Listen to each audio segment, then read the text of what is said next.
Ada mencuri juga anjing.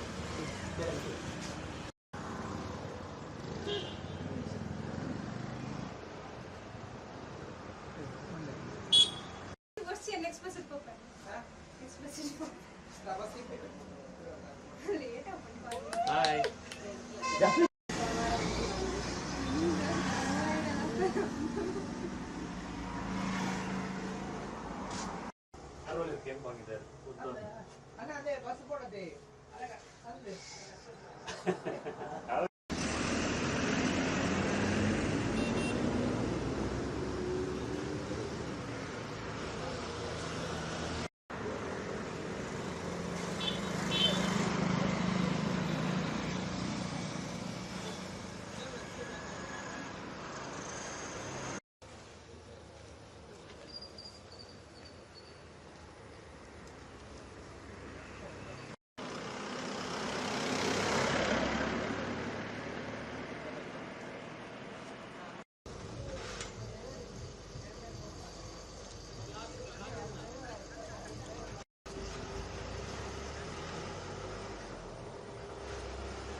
Ready.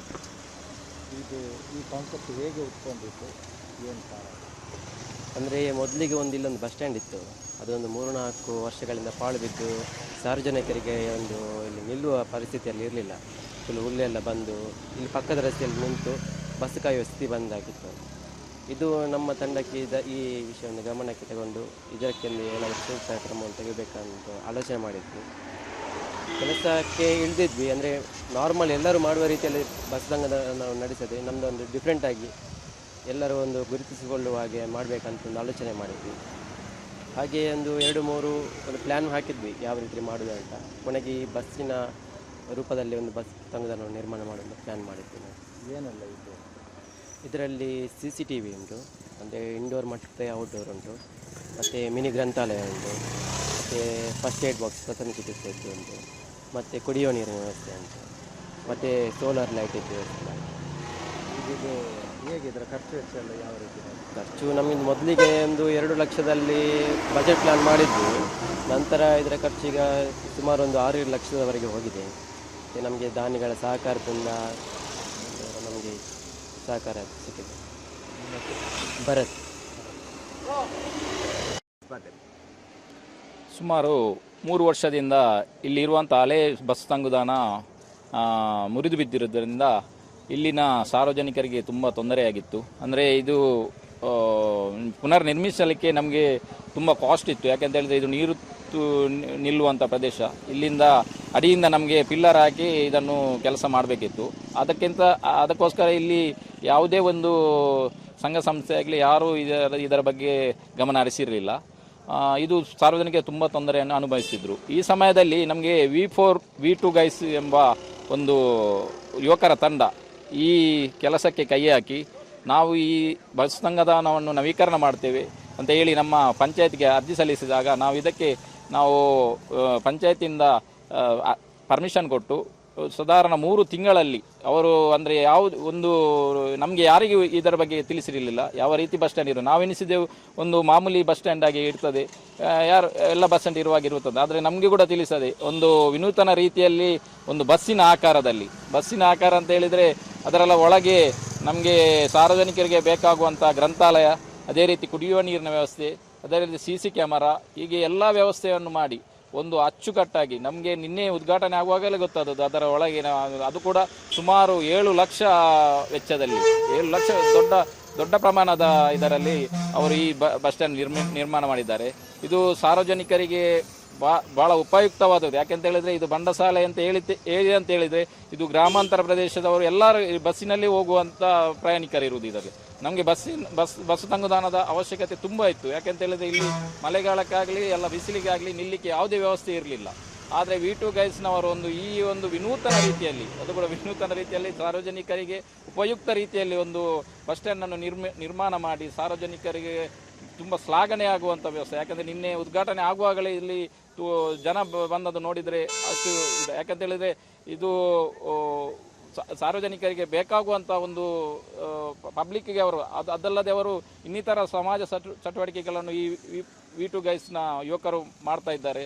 ಆದ್ದರಿಂದ ಈ ನಮ್ಮ ಬಂಡಸಾಲೆ ಏರಿಯಾಕ್ಕೆ, ಗುರುಪುರದ ಬಂಡಸಾಲೆ ಏರಿಯಾಕ್ಕೆ ಈ ಒಂದು ವಿನೂತನ ರೀತಿಯ ಬಸ್ ಸ್ಟ್ಯಾಂಡನ್ನು, ಅದು ಕೂಡ ನೋಡಿ ಪಾರ್ಕ್ ನೋಡಿ, ಈ ರೀತಿ ಪಾರ್ಕಿನ ವ್ಯವಸ್ಥೆ ನಾನು ಯಾವ ಬಸ್ ಸ್ಟ್ಯಾಂಡಲ್ಲಿ ನೋಡಲಿಲ್ಲ. ಉತ್ತಮ ರೀತಿಯ ಪಾರ್ಕಿನ ವ್ಯವಸ್ಥೆಯಲ್ಲಿ ಹಸಿರಾಗಿಯನ್ನು ಗಿಡಗಳನ್ನು ನೆಟ್ಟು ಅದನ್ನು ಪೋಷಿಸ್ತಾ ಇದ್ದಾರೆ. ಇದರ ಮೇಂಟೆನೆನ್ಸ್ ಕೂಡ ಅವರೇ ಅದನ್ನು ನೋಡ್ತೇನೆ ಅಂತ ಮಾಡ್ತಾ ಇದ್ದಾರೆ. ಆದ್ದರಿಂದ ಇದು ಸಾರ್ವಜನಿಕರಿಗೆ ಇದು ಭಾಳ ಉಪಯುಕ್ತವಾದ, ಅದೇ ರೀತಿ ಇದನ್ನು ಸಾರ್ವಜನಿಕರು ಉತ್ತಮ ರೀತಿಯಲ್ಲಿ ಉಪಯೋಗಿಸಬೇಕು ಅಂತ ಹೇಳುತ್ತಾ ಅವರಿಗೆ ಧನ್ಯವಾದವನ್ನು ಅರ್ಪಿಸ್ತಾ ಇದ್ದೇನೆ. ನಾನು ಸುನೀಲ್ ಕುಮಾರ್, ಗ್ರಾಮ ಪಂಚಾಯತ್ ಸದಸ್ಯ.